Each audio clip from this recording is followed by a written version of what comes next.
cura azia, cura úlcera.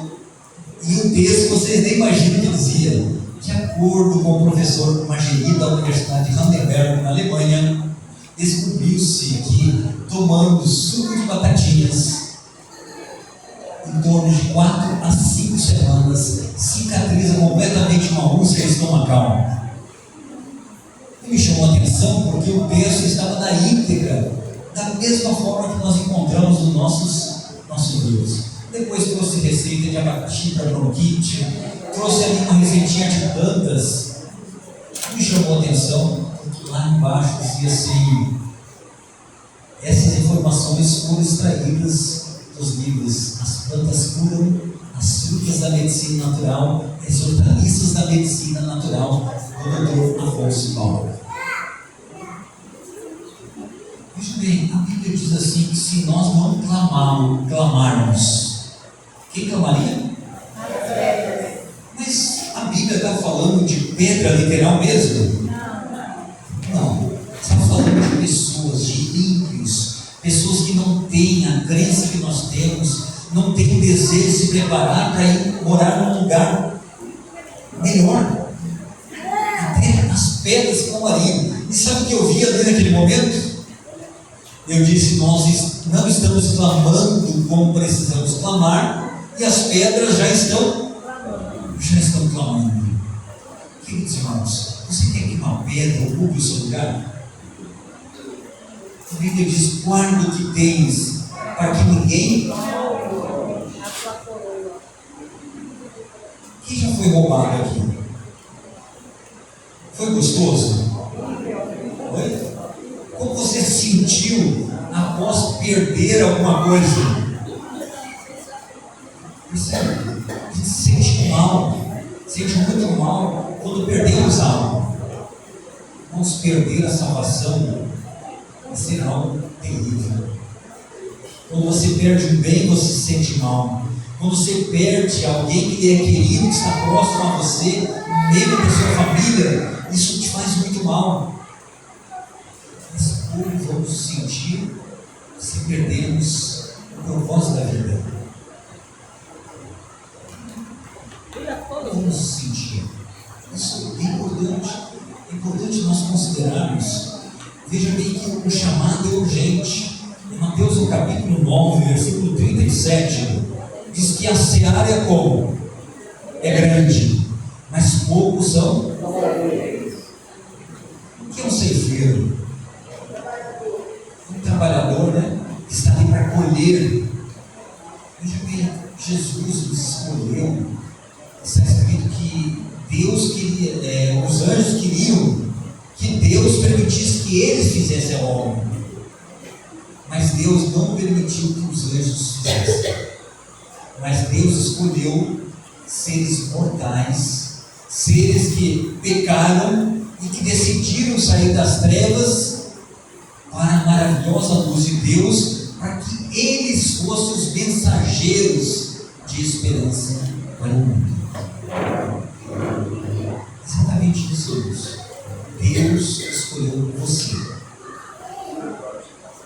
Talvez você nesse momento olhe para você e diga: mas quem sou eu?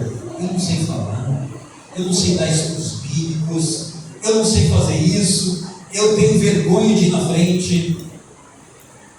Nossa, tudo isso que eu falei aqui, eu já senti. Eu até hoje não conheci ninguém que fosse mais tímido do que eu. Eu digo para vocês, não conheci ninguém mais tímido do que eu. A primeira vez que eu fui subir no púlpito, eu tremi mais do que verde, como diz o provérbio, né? Tive muito que algumas pessoas dizem assim: fala mais alto.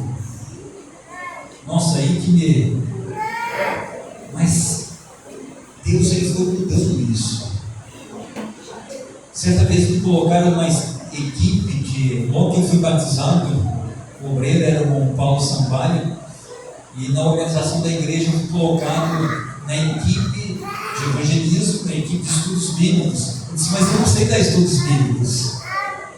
Eu era bem jovenzinho ainda, recém-chegado na igreja. E as pessoas: não, mas o irmão vai acompanhar uma pessoa de experiência. Sabe, se for para acompanhar, tudo bem. Eu fui, acompanhei, aquele dia foi maravilhoso. Passamos por 4 estudos bíblicos, visitamos 4 famílias no sábado à tarde, estudos bíblicos, o irmão fez estudos, e eu achei maravilhoso aquilo. Mas no término da visita, aconteceu algo que eu não gostei muito, não. Aquele irmão disse assim: esse aqui é o jovem Renato, no próximo sábado ele estará aqui com vocês e vai fazer um estudo sobre tal assunto. Nossa, gente, me deu aquele frio. Eu já comecei a tremer, saí daquela casa tremendo, e depois eu disse para o irmão: eu não sei dar estudo bíblico como o senhor disse. Não, mas você vai ter durante a semana toda agora, você vai se preparar. Está aqui o estudo que você vai fazer, ó, esse estudo que você vai fazer. Você estuda ele, lê várias vezes. Se você tiver dúvida, pergunte para a gente. E no próximo sábado você vai fazer o estudo. E você vai passar em cada uma das casas que a gente fez. Você vai fazer esse mesmo estudo com eles. Gente, eu percebi que eu estava ali como um carro sem outro de arranque. Mas ele me fez pegar no trânsito. Eu vi como. E até hoje estou tentando aprender a fazer estudos bíblicos, né? Mas para mim hoje é muito mais fácil fazer estudos bíblicos. Percebe? Nós aprendemos a nadar é onde? Onde que aprendemos a nadar? Primeiro tem que fazer faculdade para aprender a nadar, é isso? Você aprende a teoria primeiro. Percebe? Dentro da água. É sim que é o Evangelho. Não chamar urgente. Veja que a colheita já está madura. As pessoas estão carentes de esperança. Gente, as pessoas querem ser ouvidas. Nós temos um projeto em Vitória, projeto de atendimento clínico lá, e naturopata. E tem pessoas que querem ir para lá só para serem ouvidas. Tem pessoas que os problemas delas estão aqui, ó. Só que precisam ser ouvidas. É isso que querem. Até estava aqui e o filho de uma senhora que estava tratando pegou meu contato e disse assim: pastor, eu estou com um problema muito sério. Eu tenho um animal que eu sou muito apegado a ele está doente. E minha mãe começou um tratamento natural, ela está muito bem. Eu queria saber, o senhor trata cachorros? Percebe? Qual é o problema dele? Apego ao cachorro. Ele não vê o cachorro como um cachorro. Ele vê o animalzinho como um membro da sua família. Existe afetividade, existe valor. Isso existe. Porque às vezes não sentimos necessidade de fazer algo pelo mundo. Porque talvez ainda não colocamos o valor que ele tem nas nossas vidas, as pessoas. Nós falamos ao mundo: eu não pertenço ao mundo, não sou mais do mundo, sou de Cristo, sou da igreja. Bem, nós vivemos no mundo. E temos que lutar para fazer o melhor que nós podemos fazer pelo mundo que nós estamos vivendo, pelas pessoas que estão à nossa volta. Então, se a igreja que somos nós não for, quem irá? Quem vai fazer o trabalho? Quem vai falar desse amor, do amor de Deus para as pessoas? Quem vai libertar as pessoas? Porque a verdade, e diz que conhecereis a verdade vos Libertará. Eu já disse, a verdade liberta, mas como as pessoas vão conhecer a verdade? E esse foi o lamento, viu? Quando Filipe correu atrás daquela carruagem, ao lado da carruagem, e percebeu que ele estava lendo as escrituras, perguntou para ele: entende que lês? Qual foi o lamento dele? Como entenderei se não tem quem me explique? Nós temos conhecimento. Temos conhecimento. Nós podemos falar de forma simples. Podemos falar com as pessoas. A minha mãe na fé foi uma consultora. Ela não sabia ler nem escrever. Ela fazia a oferta com o prospecto virado de ponta cabeça. Às vezes o cliente virava o prospecto na mão dela. Ela pedia para o cliente preencher o pedido. Eu ficava assim, como que ela vai saber depois o endereço? Gente, o cliente escrevia o endereço ali, mas ela não sabia ler qual era o endereço. Ela guardava na mente. Ela guardava o nome da pessoa, guardava o endereço da pessoa e ela voltava a fazer a entrega do livro. E o que mais me chamou a atenção, ela me deu estudos bíblicos. Ela entregava a Bíblia na minha mão e dizia assim: você abre que eu não sei abrir aí, mas em tal lugar está escrito assim, assim, assim. Eu abria e estava escrito exatamente aquilo que ela tinha me dito. Eu percebi que ela era uma mulher simples, humilde, mas que estava sendo usada pelas mãos do Todo-Poderoso. Queridos irmãos, seja essa pessoa. Nas mãos de Deus, nós podemos fazer a diferença na vida de uma pessoa. Eu me recordo, eu não fui criado numa cristão, fui criado apenas até os meus 12 anos com meus pais. Quando eu tinha 8 anos de idade, meu pai sumiu de casa, não voltou mais, deixou eu, meus 2 irmãos e a minha mãe, que estava doente. Ela ficava drogada de tantos remédios, sempre na cama, e eu com 8 anos de idade cuidava dos meus irmãos, fazia comida, dava banho neles, porque eu tinha 3 e eu tinha 2 irmãos. Eu era mais velho, eu tinha 8. E passamos muito trabalho. Ela contraiu um novo matrimônio, meu padrasto bebia, eu ficava com ciúmes, brigava com ela, batia nela, eu tentava impedir, eu apanhava, até que a última surra que eu levei, uma surra de facão, chama de facão aqui mesmo, levei uma surra de facão, sangrei muito, me chutou, e naquele dia eu tomei uma decisão que aquilo não ia acontecer mais. E eu decidi o pior, eu decidi tirar a vida dele. Mas minha mãe chorou muito e disse: não faça isso, não faça, não faça. Ele dizia: você não vai ter comigo. Eu disse: mas dormindo você não é nada. E ele ficou com medo, muito medo. Minha mãe ficou também. E eu decidi sair de casa. Ela pediu que eu não fizesse aquilo só, mas eu não vou mais fazer isso. Eu fugi de casa, orei nas ruas, passei muito trabalho durante a vida, mas eu aprendi uma lição muito grande. O valor do Senhor. Vocês sabem como me sentia quando estava dormindo nas ruas? Eu me sentia como nada. Eu achava que ninguém se importava comigo. E eu aprendi também que aquelas pessoas que vivem na rua, nem todas estão lá porque elas querem estar. Muitas não têm opções.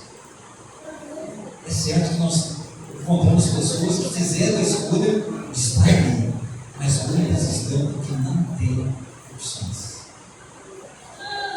E eu encontrei um rapaz, aliás, ele me encontrou.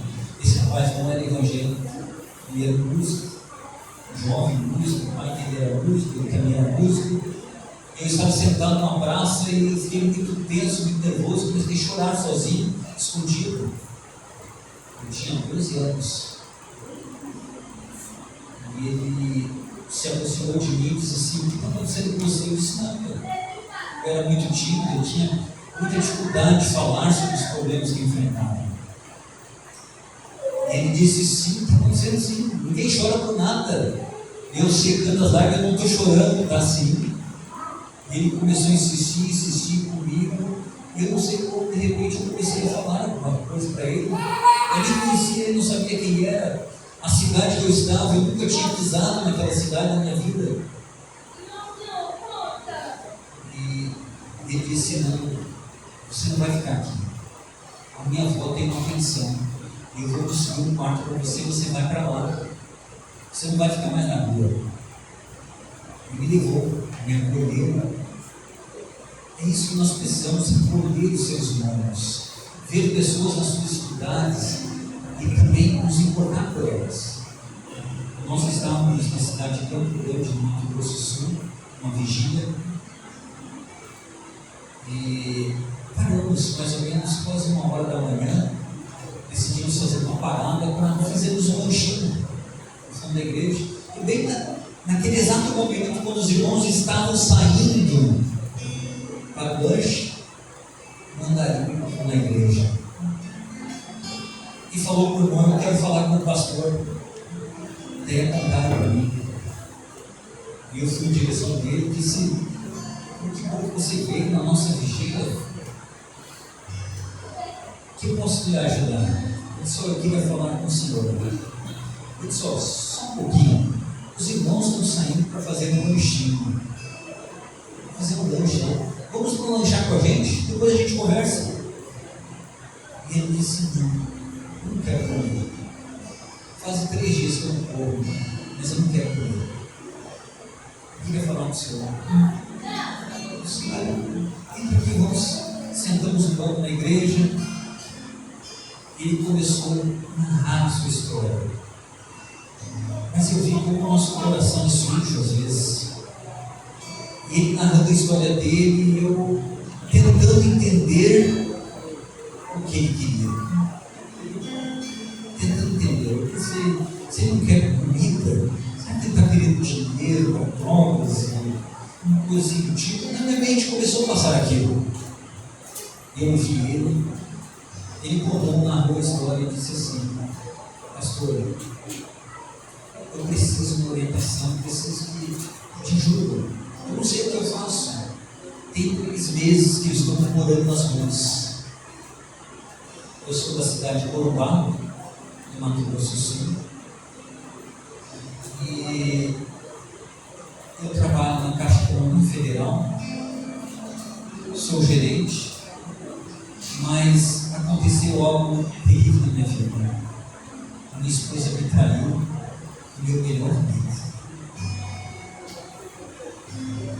E eu fiquei tão desnorteado que eu saí de casa, saí andando e não voltei mais para casa.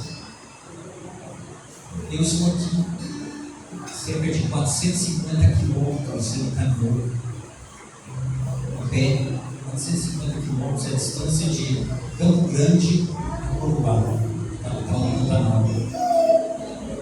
E ele disse: eu não sei o que fazer.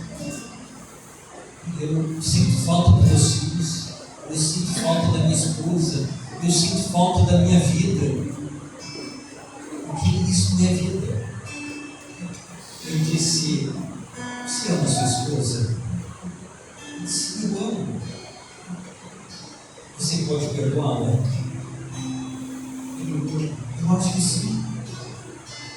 Você ama seus filhos? Sim. Então volte para casa. Volte para casa. E diga que perdoa ela. E ele disse assim: sim, eu vou para casa.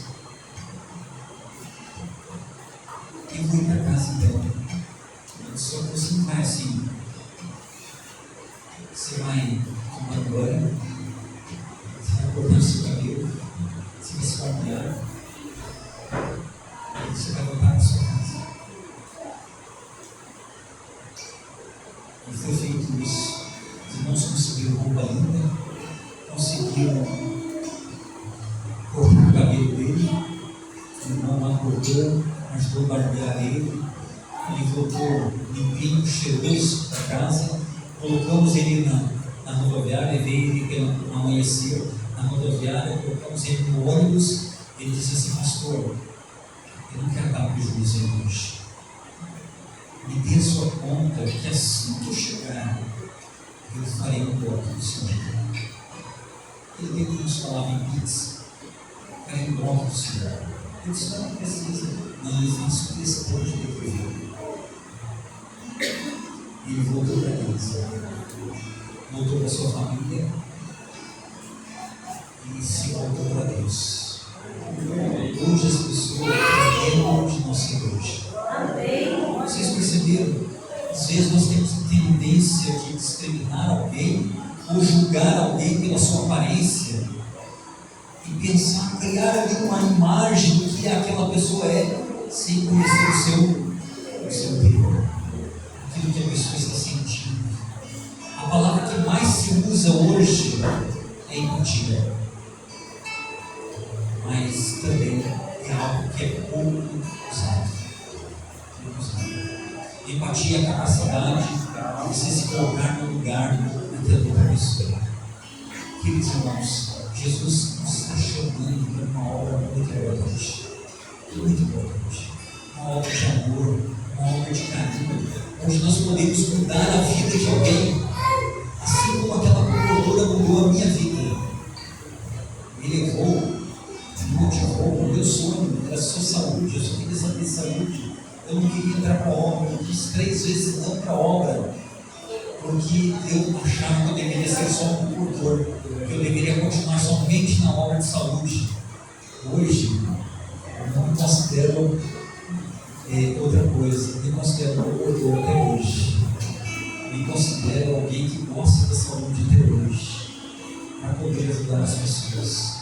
Mas não é somente na saúde que nós podemos ajudar as pessoas. Você pode ajudar alguém simplesmente ouvindo ele. Pode fazer a diferença na vida de alguém. Jesus nos chamou das trevas para se tornar uma gloriosa luz, com um único objetivo, para que nós iluminemos o coração de pessoas que estão angustiadas, que estão perplexas, tristes e que precisam sentir a casa de Jesus em seus corações e suas vidas. Eu queria deixar hoje com ele para que nós possamos fazer exatamente o que Isaías fez. Ele disse: levanta-te, resplandece, porque já vem a tua luz, e a glória do Senhor nasce sobre ti. Porque eis que as trevas cobriram a terra e a escuridão os povos, mas sobre ti virá o Senhor surgindo, e a sua luz se virá sobre ti. E que nós possamos responder como Isaías: eis-me aqui, envia-me. Amém. Deus seja agradecido essa mensagem, de fato, pela graça do Senhor, possa fazer de cada um de nós um servo de Deus na promoção da causa do Mestre. 313 é ali que vamos cantar. Faz um servo.